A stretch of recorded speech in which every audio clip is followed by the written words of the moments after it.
Kita akan teruskan diskusi. Ya, tadi saya cek di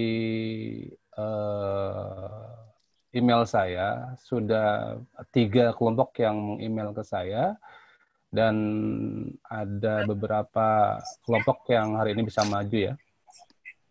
Karena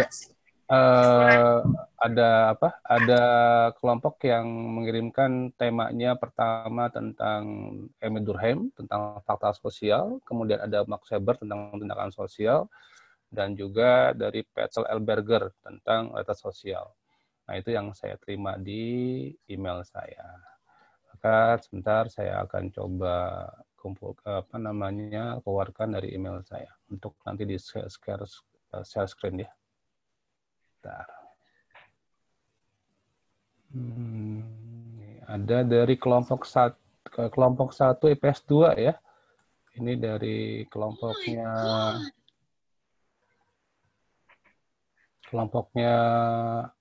Alisa Sofia, Erlina, Ratu, Rafina, Ramarizkananda. Siap ya, Alisa? Oke, silakan Rizka untuk mempresentasikan. Ya, silakan. Ini ada, saya maaf sebentar. Ada Alisa, ada Erlina, ada Ratu, Rafina, semuanya dibuka ya. Rizka Nanda ya. Silakan Rizka memulai. Silakan. Bismillahirrahmanirrahim. Assalamualaikum warahmatullahi wabarakatuh. Waalaikumsalam. Jadi saya Rizka Nanda. Saya akan menjelaskan tentang fakta sosiologi menurut Emil Durkheim. Jadi lanjut Pak. Ya. Terima kasih Bapak. Ya. Jadi pengertian fakta sosial itu diperkenalkan pada abad ke-19 oleh sosiolog Prancis yang bernama Emile Durkheim. Durkheim menyatakan bahwa sosiologi harus menjadi ilmu dari fakta sosial, yaitu membicarakan sesuatu yang umum yang mencakup keseluruhan masyarakat dan berdiri dari serta terpisah dari manifestasi individu. Fakta sosial ini diartikan sebagai gejala sosial yang berabstrak sehingga misalnya hukum, habis itu struktur sosial, habis itu adat, kebiasaan, nilai, norma, bahasa, agama, dan tata kehidupan lainnya yang memiliki kekuasaan tertentu untuk memaksa bahwa kekuasaan itu terwujud dari kehidupan masyarakat di luar kemampuan individu sehingga individu menjadi tidak tampak. Selain itu, menurut Durkheim, metode sosiologis yang dipraktikkan harus bersandar sepenuhnya pada prinsip dasar bahwa fakta sosial harus dipelajari sebagai materi, yakni sebagai realitas eksternal dari seorang individu. Jika tidak ada realitas di luar kesadaran seorang individu, sosiologi sepenuhnya kekurangan materi. Bisa dilanjut oleh teman saya? Ya, silakan yang lain. Selain Rizka, tadi ada Ratu, ada Sofia, silakan. Yang lain juga boleh. Pengertian fakta sosial. Dalam buku Rules of Social Legal Method, Durkheim menulis fakta sosial adalah setiap cara bertindak, baik tetap maupun tidak, yang bisa menjadi pengaruh atau hambatan eksternal bagi seorang individu. Dilanjut, Pak. Ya. Sifat-sifat fakta sosial. Yang pertama adalah sifat eksternal. Artinya, fakta tersebut berada di luar pertimbangan-pertimbangan seseorang dan telah ada begitu saja jauh sebelum manusia ada di dunia. Lanjut, Pak. Ya. Yang kedua adalah koersif atau memaksa. Fakta ini memiliki kekuatan untuk menekan dan memaksa individu menerima dan melaksanakannya. Dalam fakta ini sangat nyata sekali bahwa individu itu dipaksa, dibimbing, diyakinkan, didorong dengan cara tertentu yang dipengaruhi oleh berbagai tipe fakta sosial dalam lingkungan sosialnya. Lanjut, Pak. Oke. Dan yang terakhir adalah menyebar atau umum. Fakta sosial itu bersifat umum atau tersebar secara meluas dalam suatu masyarakat. Dengan kata lain, atau bisa disebut fakta sosial ini merupakan milik bersama, bukan sifat individu atau perseorangan. Lanjut, Pak. Saya dilanjut oleh teman saya. Silakan. Dua macam fakta sosial. Pertama, dalam bentuk material, yaitu barang sesuatu yang dapat disimak, ditangkap, dan diobservasi. Fakta sosial inilah yang merupakan bagian dari dunia nyata, contohnya arsitektur dan norma hukum. Kedua, dalam bentuk non-material, yaitu sesuatu yang ditangkap nyata, eksternal. Fakta ini bersifat intersubjektif yang hanya muncul dari dalam kesadaran manusia, sebagai konten egoisme, altruisme, dan opini. Lanjut, Pak. Iya. Penjelasan dua cara. Pertama, penjelasan sebab akibat. Fakta sosial harus dijelaskan berdasarkan fakta-fakta sosial yang mendahulunya, sehingga dapat mengetahui sebab dari terbentuknya fakta sosial tersebut. Setelah sebab tersebut ditemukan, selanjutnya mencari penyebab fakta sosial tersebut masih ada. Kenyataan bahwa fakta sosial itu masih ada selanjutnya dapat dijelaskan berdasarkan fungsi yang dimilikinya.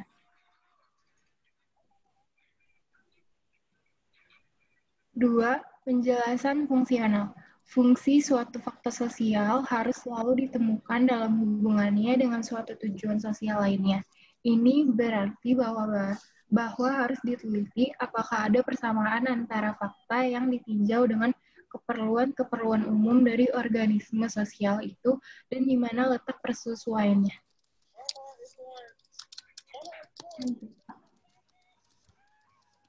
Perbedaan fakta sosial dengan fakta individu.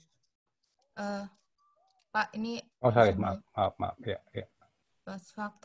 Fakta sosial adalah perbuatan-perbuatan yang ada di luar individu secara terpisah, umum, dan memaksa karena fakta itu tidak dapat terlepas dari individu-individu secara bersama-sama, serta memaksakan individu berbuat sesuai dengan keadaan masyarakatnya. Lanjut, Pak. Oke. Sedangkan fakta individu sering disebut sebagai fakta organis atau fakta psikis. Fakta organis ini merupakan tindakan yang dilakukan dengan didasari kesadaran individu itu sendiri, sehingga tidak ada bentuk intervensi dari luar yang memaksa seseorang untuk melakukan tindakan tersebut karena tidak memerlukan sebuah pola dalam sistem sosial. Habis ya? Ya. Oke, makasih kelompok 2 IPS 2. Ada yang mau bertanya? Silakan kalau yang mau bertanya dari penjelasannya. Ada? Nah, kalau sambil nanti yang bertanya ya. Kemarin kita coba tentang Agus Comte, ya kan, bahwa Comte membahas bahwa sosiologi itu ada dua bahasan. Ya, ada dua pokok kajian bahasan. Yang pertama adalah sosial statistik. Ya. Sosial statik adalah pembahasan tentang struktur sosial dalam masyarakat. Apa itu? Tentang hal-hal yang tidak mudah berubah, seperti norma, nilai. Apa itu norma? Norma adalah pedoman perilaku. Dia bisa berupa norma hukum, norma agama, norma kesusilaan, norma kebiasaan atau habit. Dia juga bisa nilai. Apa nilai itu? Nilai adalah konsepsi abstrak tentang sesuatu yang dianggap baik ataupun buruk. Jadi kayak kita punya mindset, ya. Jadi Comte mengatakan bahwa pokok bahasa yang pertama adalah sosial statik, ya. Itu pembahasan tentang struktur sosial bagian masyarakat yang tidak mudah berubah. Yang kedua sosial statik, ya. Bahwa kita juga membahas tentang bagaimana masyarakat berubah. Bagaimana masyarakat bisa mengalami perubahan dari mulai yang tradisional ke yang modern, primitif ke rasional, dari yang desa ke kota. Itu namanya sosial dinamik atau dinamika sosial. Nah, sekarang kita bahas dari Emil Durkheim. Dia mengatakan bahwa dalam sosiologi itu ada satu pokok bahasan, yaitu ketika ada masyarakat, ya atau ada seorang individu, kita tidak bisa, misalkan kita ngelihat di bukunya Durkheim tentang suicide, tentang bunuh diri, dia mengatakan begini, kenapa di sebuah masyarakat itu begitu tinggi angka bunuh diri? Maka Durkheim mengatakan, lihat faktor sosial masyarakatnya. Lihat bagaimana norma-norma yang ada di masyarakatnya. Kalau normanya sangat mengutamakan bekerja, kemudian persaingan hidup, maka orang semakin tertekan. Semakin bersaing, dan kalau kalah dia merasa frustasi. Maka dia bunuh diri. Itu di Korea Selatan atau di Jepang. Nah, fakta sosial ini adalah sesuatu yang di luar individu, ya, yang memaksa, yang membuat individu itu dalam konteks cara berpikir, berperasaan, dan bertindak. Itu fakta sosial. Jadi kalau kita melihat bahwa ada seorang individu yang misalkan berbuat A, jangan salahkan individu dulu. Jangan salahkan dia sebagai individu, tapi lihat masyarakatnya. Lihat fakta di luar masyarakatnya. Ya, jadi fakta sosial adalah sesuatu di luar individu yang memaksa individu untuk berbuat, berpikir, perasaan seperti masyarakatnya. Maka di sini jelasin nih sama tadi kelompok tadi, ada yang sifatnya eksternal, ya, fakta di luar pertimbangan seorang, dan telah ada begitu saja, jauh sebelum dia ada. Gini, ketika Anda jadi anak SMP bukan lab school, kemudian Anda jadi anak SMA lab school Jakarta, lab school itu sudah punya rules, punya aturan main yang sudah ada sebelum Anda ada. Itu fakta eksternal. Bahkan itu lab school. Anda misalkan lahir ke dunia, Anda jadi seorang anak dari sebuah keluarga. Nah, ketika Anda jadi anak, maka Anda akan kena dengan rules sebuah keluarga. Bahkan dengan rules masyarakat yang Anda tinggali. Itu sudah ada sebelum Anda ada. Dan itu di luar jangkauan.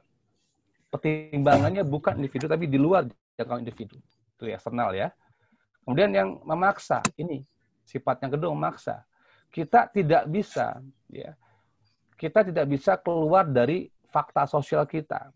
Ketika Anda lahir sebuah masyarakat yang kuat agamanya, misalnya gini, Anda lahir di sebuah keluarga yang sangat agamis, ya, maka Anda akan dipaksa untuk berperilaku agamis sesuai dengan fakta sosialnya. Christian memaksa, itu ya. Jadi selain dia sifatnya di luar individu dan sudah ada sejak individu belum ada, yang kedua memaksa, ya. Sangat nyata, individu dipaksa, dibimbing, diyakinkan, didorong dengan cara tertentu yang dipengaruhi oleh berbagai tipe fakta sosial.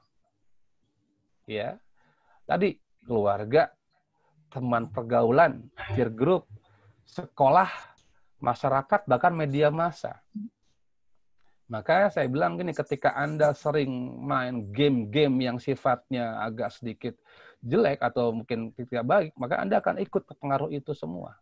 Kita itu di luar fakta, kita itu akan terpengaruh oleh fakta sosial. Ya. Yang ketiga adalah menyebar, ya. Setiap umum, ya, milik bersama, bukan individual. Ya, ketika Anda jadi seorang siswa lab school, maka Anda akan menjadi bagian dari lab school. Kalau hari Jumat nanti, kalau udah masuk ya, Jumat adalah hari pagi, Kamis ada tadarus, Jumat ada pramuka, nanti ada TO, ya, ada semacam aturannya yang lain, ya, yang Anda ikut di situ dan sifatnya menyeluruh. Kemudian, nah ini ada bentuknya dua, ada yang bentuknya fisik barang, ya, seperti arsitektur, norma hukum. Di Indonesia ada dua hukum, perdana, pidana, dan perdata. Ya, pidana dan perdata. Itu norma hukum. Juga ada norma hukum agama, ada dosa dan pahala. Seperti material, ada Al-Quran, ada Injil, segala macam lah sifatnya. Ada buku KUHP segala macam. Sifatnya material. Atau bentuk ruangan. Gini, kita sering lihat bagaimana seorang orang pedesaan, yang tinggal di pedesaan, kita ambil contoh Jawa Tengah, Jawa Timur. Kalau Jawa Tengah, dia tinggal di pedalaman pedesaan. Maka sifat manusianya, masyarakatnya sangat tertutup dan bahasanya halus. Ya. Tapi bandingkan dengan masyarakat yang tinggal Jawa Timur, pesisir. Ya, dekat pantai. Maka sifatnya agak terbuka dan sifatnya kasar. Bahasanya juga bahasa yang sifatnya bahasa lebih kasar gitu loh. Itu sifat dari fakta sosial yang bersifat material. Nah, yang kedua yang bersifat imaterial. Ini yang sifatnya dalam diri manusia ya. Ada egoisme. Apa egoisme itu? Ego itu mementingkan diri sendiri. Ya, kan kalau dalam kajian psikologinya Sigmund Freud itu ada ide, ada super ego dan ego. Ego itu dorongan dari dalam, ya, yang pengen menerabas semua hal karena kepentingan sendiri. Misal gini, ada ego, ada super ego. Anda naik mobil, ya, Anda tahu yang namanya lampu merah itu berhenti. Itu namanya super ego. Anda tahu tentang hukumnya, bahwa lawan arah itu melawan hukum. Tapi ego mengatakan sudahlah terabas aja. Kan mau cepat-cepat sampai. Itu ego. Jadi kepentingan lain nggak diabaikan. Sehingga namanya egoisme, paham yang mementingkan diri sendiri. Nah, yang kedua, altruisme. Ini terbalikan dari egoisme. Altruisme adalah dia lebih mementingkan orang lain. Pokoknya yang penting orang lain bahagia. Yang penting orang lain bisa dipenuhi. Yang penting orang lain bisa duluan dapat. Yang penting orang lain bisa mencapai tujuannya. Namanya altruisme. Nah, kalau opini, pendapat. Nah, ini sifat fakta-fakta di luar yang sifatnya imaterial. Kalau Anda bergaul atau diajar untuk egoisme, akan muncullah egoisme. Selfisme gitu ya. Pokoknya diri sendiri dulu lah. Tapi Anda hidup di keluarga yang sangat altruisme. Yang mementingkan orang lain, yang membantu orang lain, berempati, itu akan terjadi altruisme. Atau Anda adalah masyarakat, atau Anda tinggal di masyarakat yang sangat terbuka opininya. Sehingga Anda mampu mengatakan apa adanya. Yaitu namanya bentuk dari fakta yang sifatnya imaterial. Itu ya. Nih penjelasan fungsional. Ya, ini dijelaskan tadi. Ya, ada persamaan antara fakta, keperluan, dan letak penyesuaian. Ya. Oke. Barusan dum tiduran gue anjir. Bangun orang udah pada ganti dim semua, tinggal anak IPA. Kayak itu dimatiin dulu yang ngomong itu. Siapa tuh? Iya. Hei. Pelajaran agama. Siapa tuh? Ya, tolong di mute dulu kalau mau ini. Ya. Kemudian ini ada fungsi sosial dan fungsi faktor individual ya. Ya, psikis tadi yang namanya kalau fakta sosial lebih ke bentuknya lebih norma hukum, kalau individu lebih ke psikis individual ya. Psikologi egoisme. Orang muda, orang Hindu. Kagak ada. Tuh. Oke, ada pertanyaan? Ada pertanyaan di situ? Silakan. Pada sosial? Paham? Halo? Ada pertanyaan? Apa? Enggak. Paham ya. Jadi kalau Durkheim mengatakan bahwa objek kajian dari sosiologi adalah fakta sosial. Bahwa kita itu hidup di antara fakta sosial yang di luar kita. Kita punya keluarga, punya teman, punya sekolah, punya masyarakat, punya negara gitu ya, punya agama yang semuanya membentuk kita menjadi individu dengan semua tingkah lakunya. Jadi kita dibentuk oleh masyarakat. Nah, itu yang dibahas oleh Durkheim. Apa berarti sosiologi itu membahas tentang norma-norma, tentang pedoman-pedoman tingkah laku, tentang hukum, ya, hukum norma sosial, norma agama, norma kebiasaan, dan norma kepatutan atau kepantasan. Jadi ada namanya norma susila, ada norma agama, ada habit atau kebiasaan. Itu dari. Oke, sampai situ. Kalau nggak ada yang bertanya, kita lihat lagi yang berikutnya. Ini dari apa? Nah, ini kelompoknya Alia, ya, ini IPS berapa ya? IPS, sorry. IPS 2 ya. IPS 2, ada Alia, Belva, Calandra, Sabira, dan Tiara. Ya. Silakan. Oke, udah kelompoknya? Siap? Tindakan sosial, ada kelompok 2, EPS 2, ada Alia, Belva, Calandra, Sabira, sama Tiara. Silakan. Ada orangnya? Ada, Pak. Ya, silakan. Silakan. Oke, jadi Ya. kita dari kelompok 2, Infeksi PS2 ingin presentasi tentang tindakan sosial menurut Max Weber. Di slide ke bawah, Pak. Oke, jadi untuk biografi Weber. Oke, ya. Silakan Alia. Maaf, tadi agak ngecas belum mati. Silakan. Max Weber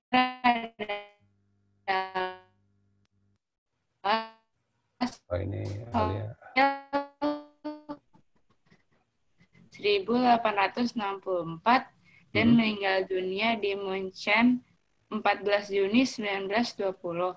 Weber adalah guru besar di Freiburg dari 1894 sampai 1897, di Heidelberg sejak 1997 dan Munchen dan Munchen 1909 sampai 120. Bisa next slide, Pak. Ya. Apa itu tindakan sosial? Tindakan sosial atau dalam bahasa Inggris diterjemahkan menjadi social action adalah perilaku yang dilakukan oleh individu dengan pertimbangan interpretatif atas situasi, interaksi, dan hubungan sosial dikaitkan dengan preferensi nilai, kepercayaan, minat, emosi, kekesaan, otoritas, kultur, kesepakatan, ide, kebiasaan, atau lainnya yang dimiliki oleh individu.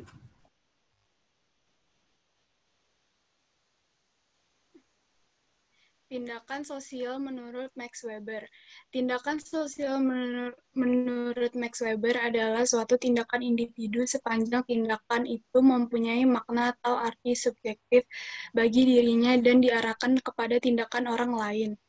Suatu tindakan individu yang diarahkan kepada benda mati tidak masuk dalam kategori tindakan sosial.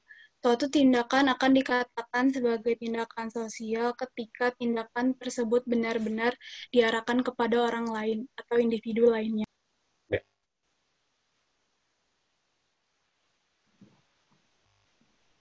Ciri-ciri tindakan sosial.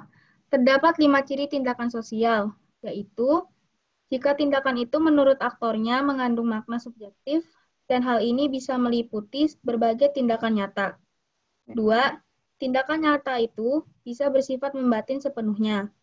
3. Tindakan bisa berasal dari akibat pengaruh positif atas suatu situasi. Tindakan yang sengaja diulang atau tindakan dalam bentuk persetujuan secara diam-diam dari pihak manapun.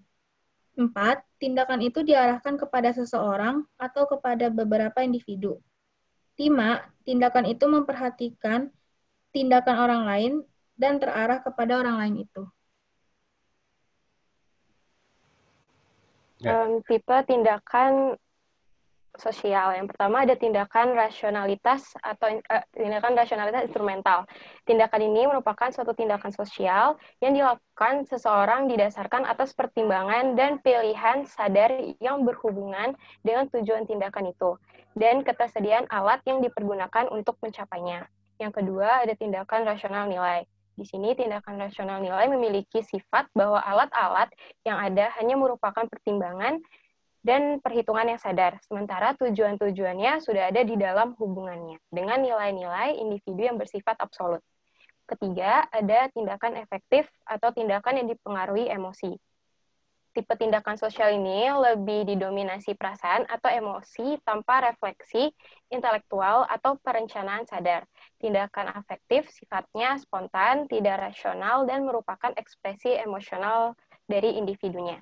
Terakhir, ada tindakan tradisional atau tindakan karena kebiasaan. Dalam tindakan ini, seseorang memperlihatkan perilaku tertentu karena kebiasaan yang diperoleh dari nenek moyang, tanpa refleksi yang sadar atau perencanaan. Contohnya, tindakan pulang kampung di saat Lebaran atau Idul Fitri. Sekian dari kami. Mohon maaf bila ada salah kata. Terima kasih. Assalamualaikum warahmatullahi wabarakatuh. Waalaikumsalam. Terima kasih kelompok 2, PS 2. Ada yang mau bertanya? Ayo dong, masa gak ada yang nanya nih. Biar ada diskusi gitu loh. Siapa ya? Halo? Masih nyimak kan ya semuanya? Oke. Nah, saya tambahkan ya. Jadi gini. Kalau tadi, kita bandingkan nih. Kalau di Auguste Comte, objeknya adalah masyarakat juga. Yang dibahasnya adalah sosial statik, ya, bagian masyarakat yang tidak mudah berubah, dan sosial dinamik, bagi masyarakat yang mengalami perubahan. Kemudian kalau si Durkheim, apa yang dibahas sosiologi adalah tentang fakta sosial. Apa fakta sosial? Adalah cara berpikir, cara bertindak, cara berperasaan yang berada di luar masyarakat, yang sifatnya memaksa masyarakat untuk taat, dibimbing oleh norma tadi. Faktor sosial ada dua. Ada yang material berupa bangunan, berupa gedung, berupa alam, dan sifatnya imaterial yang berupa egoisme, altruisme, dan opini. Nah sekarang Max Weber membahas tentang apa yang kajian sosiologi. Kajian sosiologi adalah tentang social action, tindakan sosial. Apa tindakan sosial? Nih, ya, tindakan yang dilakukan oleh individu dengan pertimbangan ya interpretatif. Apa tuh? Artinya bahwa tindakan yang dilakukan merupakan hasil dari interpretasi, penafsiran. Ya, penafsiran dari kita, individu, terhadap apa? Situasi, interaksi, dan hubungan dengan sosial.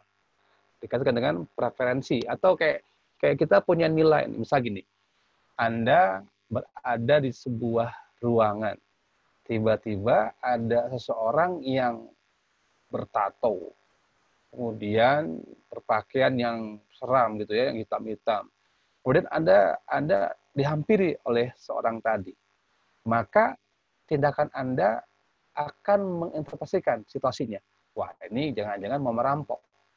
Jangan-jangan mau berbuat jahat. Nah, itu namanya kita punya preferensi nilai. Kita langsung menilai. Ini orang jahat nih, dari tampangnya, dari wajahnya, dari penampilannya udah cenderung menjadi penjahat nih. Itu namanya preferensi. Ya, jadi tindakan sosial adalah tindakan yang oleh individu dengan pertimbangan-pertimbangan atas tafsiran, ya, atas penilaian situasi, interaksi. Dan ada kaitkan dengan preferensi nilai. Kita punya nilai yang kita coba. Kadang kita melihat orang dari penampilannya. Ya, dari fisiknya. Wah, ini orang jahat nih. Atau ada orang yang berusaha untuk mengelabui kita. Kita langsung punya preferensi nilai. Jangan-jangan dia bohongin gue nih. Ya, jadi kepercayaan minat, emosi. Itu juga sama ya. Kita kadang nggak suka sama seseorang, kita langsung punya tindakan yang mungkin menghindar. Ya, otoritas. Kalau Anda punya otoritas, Anda akan bisa bertindak secara mungkin kekuasaan, memaksa atau mungkin keras ya. Kultur, budaya. Kalau ada orang muslim ketemu muslim harus berberi salam. Assalamualaikum Pak, Bu. Kalau ekskul kan Assalamualaikum Pak, Bu. Cium tangan ya. 5S ya. Salam, senyum, sapa. Itu ya. Jadi ada kultur yang di situ.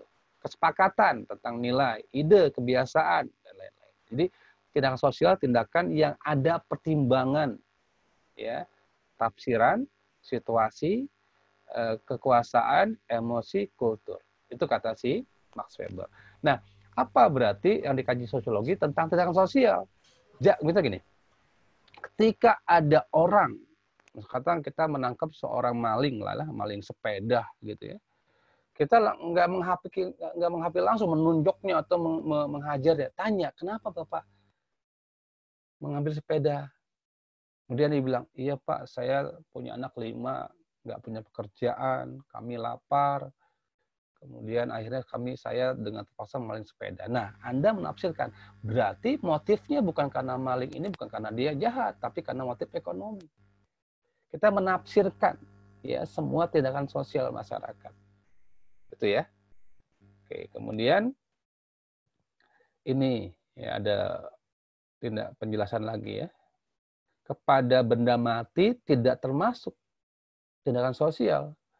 Kalau ada orang yang bicara dengan foto, ya misalkan dia punya foto mantannya, kemudian dia ngomong dengan foto, itu tuh bukan tindakan sosial. Ya, dengan baca surat dari teman, kemudian dia menangis, bukan tindakan sosial. Karena objek yang benda mati. Social action harus yang benda hidup. Ya, individu dengan kelompok.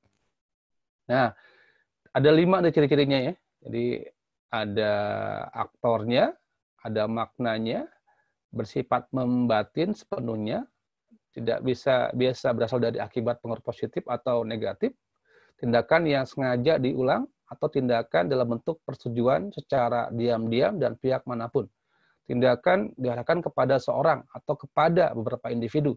Tindakan itu memperhatikan tindakan orang lain dan terarah kepada orang lain. Jadi ketika tadi Anda yang ngomong di speaker nggak di mute, itu membuat orang terganggu. Itu social action. Ya, ada semacam aksi dan reaksi. Nah ini nih tindakannya. Kalau kata Max Weber, orang itu ya dari yang tindakan irasional ke rasional. Ini yang nomor 4 nih, pertama nih. Ya, yang sifatnya kadang irasional. Ya, karena kebiasaan. Tadi, kenapa orang pulang kampung? Padahal di situ udah macet, kemudian buang-buang duit, tapi orang kok senang pulang kampung? Karena kebiasaan. Kadang nggak irasional.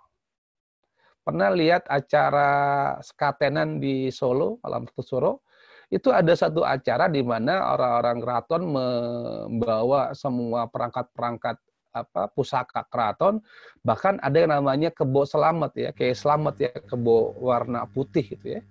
Kemudian mereka nungguin kayak selamat ini buang kotoran, dan mereka berebut untuk mengambil kotoran tadi. Kenapa diberebut? Karena ada nilai tradisi di situ. Ya, kenapa dia ngambil kotoran? Ada keyakinan bahwa kalau nggak dapat, dia akan dapat keberkahan.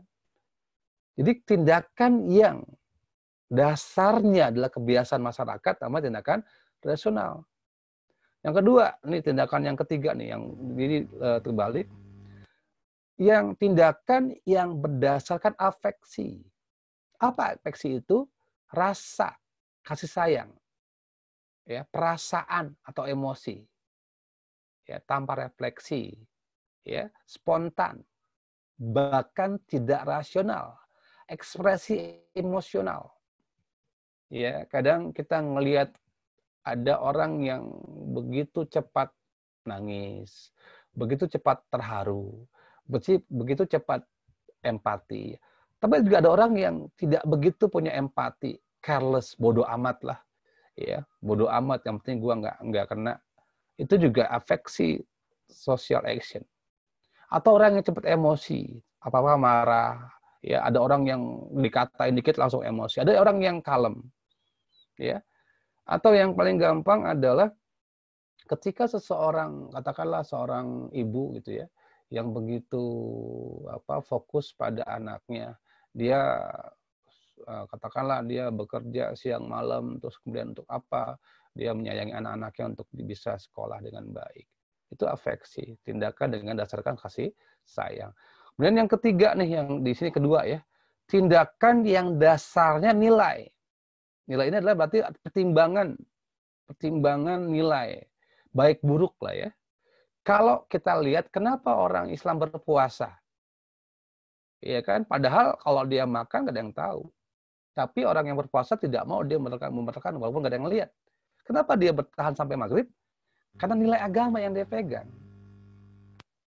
Bukan afeksi, bukan emosi, tapi agama, nilai yang dia pegang. Kenapa ada orang Islam sholat? Kenapa? Karena nilai yang dia pegang. Kenapa orang Kristen ke gereja? Ada Paskah segala macam. Nilai, bukan karena emosi atau bukan karena tradisi. Ya, jadi kadang kita bertanya, agama kamu apa? Islam, Pak. Kenapa kamu agama Islam? Ya, karena bapak saya Islam, Pak. Kalau gitu kamu beragama karena tradisi dong, karena kebiasaan. Oh iya juga, Pak ya. Nah, itu. Harusnya beragama itu harus berdasarkan nilai, keyakinan, kepercayaan, bukan karena tradisi. Jadi kalau ada orang yang ritual agama, maka yang dia lakukan adalah tindakan sosial yang bersifat berdasarkan nilai, bukan emosi atau bukan tradisional. Nah, kata Max Weber, tindakan yang paling tinggi itu adalah tindakan rasional instrumental. Tindakan yang mempertimbangkan antara tujuan dengan cara sesuai. Ya. Apa tuh? Mean and ends ya. Media alat dengan tujuannya. Anda mau ke Blok M. Mau cepat sampai, ya pakai taksi. Ya, mau lama ya pakai Gojek atau Grab. Mau lama lagi jalan kaki. Jadi ada pertimbangan tindakan sosial antara alat yang digunakan atau cara yang digunakan dengan tujuan yang hendak dicapai. Harus sesuai itu. Ya, harus sesuai. Kalau Anda mau masuk UI, jurusan hukum di FISIP misalkan, maka Anda harus belajar. Caranya harus tepat. Ikut bimbel kayak, kemudian ikut pengayaan kayak, itu yang Anda lakukan sehingga Anda akan jadi anak UI berikut nantinya. Jadi tindakan sosial yang menyesuaikan antara cara yang digunakan dan tujuan yang hendak dicapai sesuai. Jadi ada 4 ya, dari yang tradisional, afeksi, kemudian nilai, sampai yang sangat rasional. Pertimbangannya apa? Akal. Logis lah ya. Ya, dia mau masuk UI Pak, nggak pernah belajar. Nggak ikut bimbel. Tapi maunya UI, ya nggak bisa lah. Ya kan? Kalau mau juara harus latihan. Nggak ada orang yang bangun tidur langsung ikut senam PTN masuk, ya nggak ada lah. Ya, karena cara yang berbeda, hasil akan berbeda. Cara yang sama, hasilnya sama. Makanya banyak anak-anak lab school yang kalau, Pak, saya melihat ya dulu waktu normal itu, ketika menjelang UN, senam PTN gitu ya, atau menjelang penerimaan masa baru, itu anak kelas 12 pada rajin tuh, sholat duhanya rajin, ke masjidnya rajin. Pak, mentang-mentang mau masuk UI, rajin banget ke masjid. Ya wajar lah, justru bagus. Ya ketika dia punya tujuan, punya keinginan, dia ingat sama Tuhannya. Yang salah ketika dia punya tujuan, nggak ingat sama Tuhannya. Itu yang nilai ya. Jadi kadang-kadang ada tindakan yang sifatnya nilai dan juga rasional gitu ya.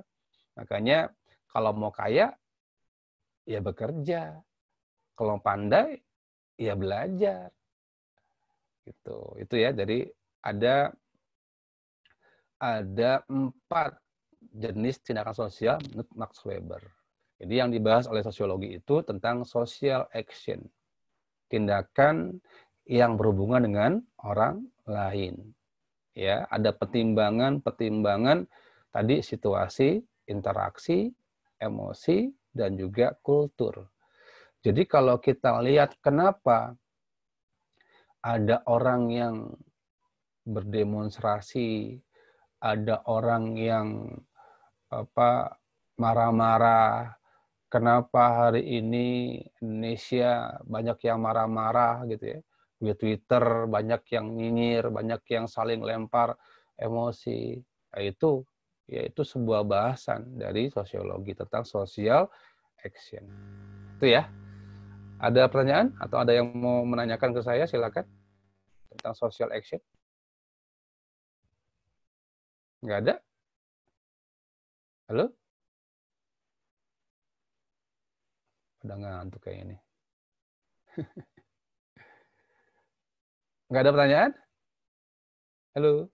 Masih nyimak kan ya? Enggak, Pak. Oke. Kalau ada pertanyaan silakan. Silakan kalau bertanya. Jadi, Max Weber ini yang mengatakan bahwa semua tindakan sosial itu harus diinterpretasikan, ditafsirkan. Ya, ditafsirkan. Kalau ada anak kecil, SD yang pakai baju pramuka, kemudian bawa ransel, bawa tas besar, pasti dia akan camping. Jadi kita bisa menafsirkan tindakan sosial orang. Ya kan? Pernah nggak ada ngelihat bahwa ada orang yang lagi duduk berdua, kita ganggu dengan menendang kaleng, kaget mereka, itu namanya social action. Jadi kalau lihat ada orang yang kadang kita gitu ya, wajah, kalau Anda lihat film-film Indonesia kan bagaimana penggambaran seorang penjahat kan dari wajahnya ya, entah codet lah, entah nggak simetris wajahnya, entah compang-camping, entah alisnya tebal gitu kan, sebuah penggambaran tentang kultur bagi orang yang berbuat kejahatan. Jadi orang akan menafsirkan, dia senyum, dia menyapa, dia buang muka, dia berpaling wajah, itu sebuah tanda menafsirkan sebuah social action. Jadi di bahasanya tentang social action. Kalau nggak ada, kita ke next kelompoknya. Saya pakai jam istirahat, nanti kamu jam 10, jam setengah 11 sampai jam 11 nanti tinggal istirahat ya. Oke, kemudian berikutnya dari kelompok fakta sudah. Nah ini kelompok ini nih apa? IPS berapa nih ya? IPS 2 juga nih ya. Kelompok 2 ini tentang Vetterberger. Oke. Ini kelompoknya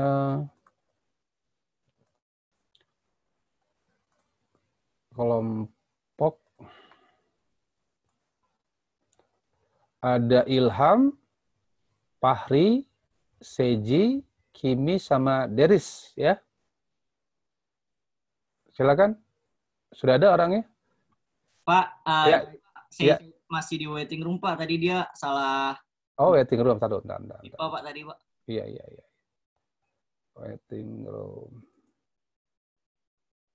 Udah di admit saya. Udah. Nggak ada di waiting room. Nggak ada belum? Udah masuk belum? Udah Pak, udah masuk Pak. Oke. Silakan ya, langsung. Deris, mana Deris? Assalamualaikum warahmatullahi wabarakatuh. Waalaikumsalam. Ini siapa nih ngomong? Yang siapa nih? Ilham? Saya Seiji, Pak. Absen 35. Seiji, silakan Ji. Oke. Ya. Biografi Peter Ludwig Berger. Peter Ludwig Berger lahir tanggal 17 Maret 1929. adalah seorang sosiolog Amerika yang dikenal karena pekerjaannya di bidang sosiologi, pengetahuan, sosiologi agama, penelitian tentang modernisasi, dan kontribusi teoretis pada teori kemasyarakatan. Apa itu realitas sosial? Realitas sosial menurut Peter Berger adalah realitas sosial merupakan potret kehidupan masyarakat yang benar-benar terjadi di lingkungan sosial dan biasanya justru berlawanan dengan apa yang digambarkan sebagai dalam berbagai narasi sebagai masyarakat yang ideal.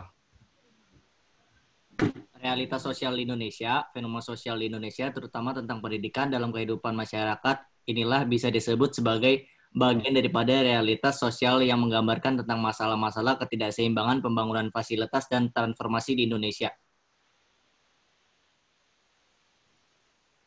Ya. Contoh realitas sosial dalam masyarakat. Contoh nyata yang menjadi cerminan tentang kasus realitas sosial di masyarakat ini misalnya saja tentang adanya perbedaan segi pendidikan antar masyarakat di desa dan kota.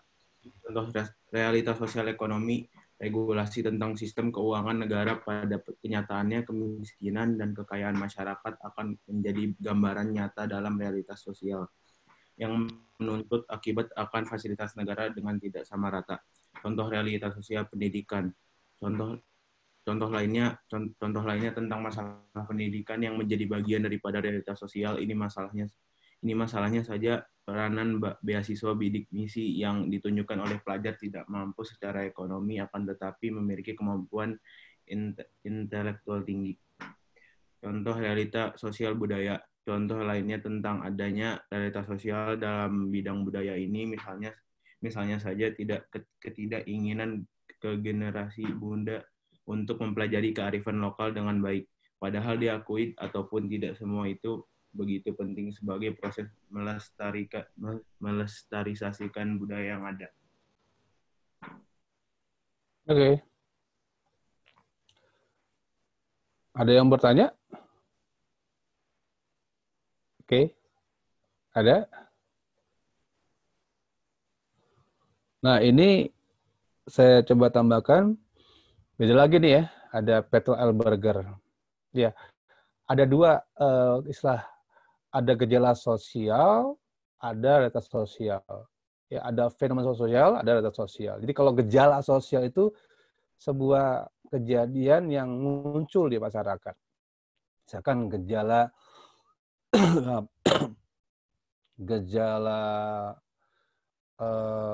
apa namanya sekarang?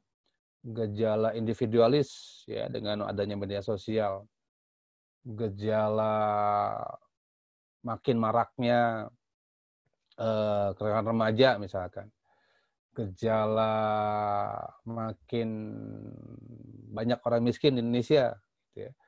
Gejala makin banyak yang pengangguran di Indonesia, itu ya karena faktor pandemi ini. Jadi yang dibahas sosiologi adalah sesuatu yang real ada di masyarakat. Nih, yang merupakan potret kehidupan masyarakat yang benar-benar terjadi, bukan dari influencer atau bukan satu cover kamuflase tentang Indonesia aman aja loh, Indonesia nggak ada pengangguran loh, Indonesia itu semua sejahtera. Oh itu bukan bukan realitas sosial, itu sebuah mimpi sosial. Jadi kalau realitas sosial adalah sebuah potret kehidupan masyarakat yang benar-benar terjadi. Dan biasanya berlawanan dengan apa yang digambarkan, yang ideal. Jadi yang dibahas tentang sosial adalah misalkan gini, banyak kok di Indonesia yang miskin, padahal Indonesia kaya. Realitas sosialnya banyak orang miskin. Bahkan kalau dibandingkan Malaysia, kita itu rate-nya sangat rendah. Di Malaysia itu orang miskin adalah mereka yang punya income $1 per hari. Jadi kalau di Malaysia, $2 ya. Di Malaysia itu orang yang punya gaji 30.000 per hari, kalau kita $1-nya 15.000, itu yang disebut miskin, di bawah garis kemiskinan. Nah, di Indonesia bukan $1, bukan $2 tapi $1. Di Indonesia itu orang miskin kalau dia income-nya per hari $1 atau 15.000 rupiah, maka dia miskin. Di bawah itu namanya di bawah garis kemiskinan. Padahal Indonesia itu kan kaya.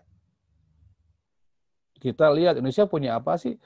Minyak di bawah ada, minyak di atas ada, kelapa sawit kan, gunung punya, laut punya, bahan tambang punya, mineral punya, semuanya subur. Kok miskin ya? Itu fakta sosialnya kita miskin. Singapura nggak punya laut, Singapura nggak punya gunung, Singapura nggak punya bahan mineral. Kok kaya? Nah itu, realitas sosial Indonesia ada kemiskinan. Ya, bahwa kita adalah negara kaya, iya itu fakta. Realitas sosial siapa? Ada yang miskin kok. Berarti apa? Ada dua jenis kemiskinan. Kemiskinan mutlak, dia tinggal di daerah miskin dan nggak punya akses, nggak punya akses dalam artian dia nggak punya kemampuan untuk mengeksplor gitu ya. Dia nggak punya kemampuan untuk memberdayakan alamnya. Udah tinggal di tanah yang tidak subur, nggak punya SDM yang memadai, nggak punya juga modal yang memadai, maka dia miskinnya mutlak. Yang kedua, miskin karena struktural, karena kebijakan, miskin karena gaji yang sedikit di Indonesia. Gitu ya. Jadi fakta sosial adalah sebuah potret yang benar terjadi.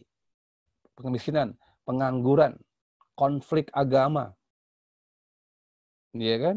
Sekarang banyak orang yang dikit-dikit konflik agama, dikit-dikit kesinggung masalah agama.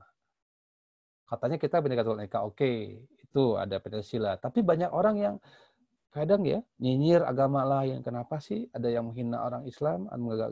Kenapa sih ada yang menghina orang? Jadi kayak ada satu situasi yang sama-sama mencurigai gitu. Itu real ya.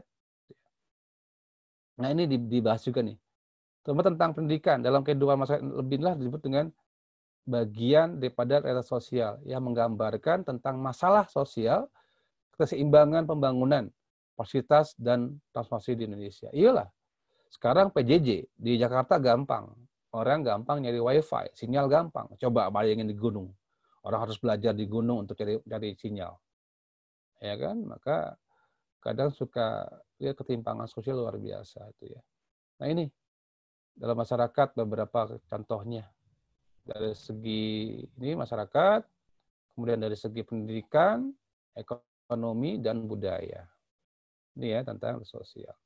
Jadi apa yang terlihat belum tentu apa yang kita inginkan. Kita pengen Indonesia sejahtera tapi ada orang miskin. Kita pengen semua orang kerja, ada pengangguran. Kita pengen semua orang punya rumah, ada slum area, ada daerah kumuh. Ada orang-orang yang tidak punya rumah, homeless.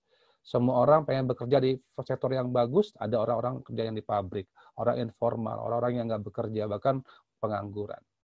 Ya, sekarang ketika Indonesia sedang pandemi, nambah lagi tuh kemiskinan karena banyak orang yang di PHK, banyak perusahaan tutup karena faktor COVID-19.